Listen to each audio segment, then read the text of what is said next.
आणि माझ्या मित्रमैत्रिणी, सॉरी फक्त मैत्रिणींच.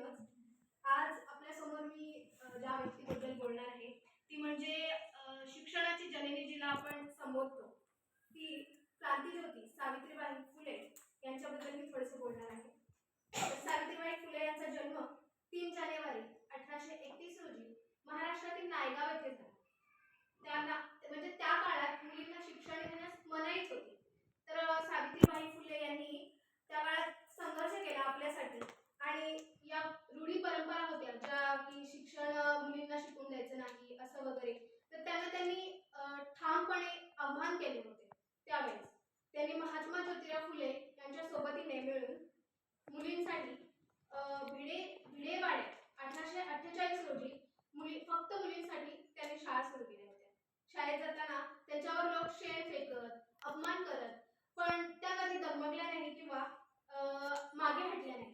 त्या आपल्यासाठी नेहमीच लढत राहिल्या. शिक्षण हे समाज बदलण्याचे, कारण त्यांना माहित होतं शिक्षण हे समाज बदलण्याचे शस्त्र आहे असा त्यांचा त्याच्यावर ठाम विश्वास होता. सावित्रीबाई फुले यांनी केवळ स्त्री शिक्षणासाठी नाही तर विधवा पुनर्विवाह, बालविवाह बंदी, अस्पृश्यता निर्मूलन यासाठी स्त्री हक्काचे मोठे कार्य केले. त्या एक उत्तम कवयित्री होत्या. त्यांच्या कविता समाज प्रबोधनासाठी म्हणजे समाज प्रबोधन करणाऱ्या होत्या. तर त्यांचे जीवन आपल्याला धैर्य, समता आणि शिक्षणाचे महत्त्व शिकवते. आज आपण इथे जे शिक्षण घेत आहोत ते त्यांच्याच संघर्षाचे फळ आहे.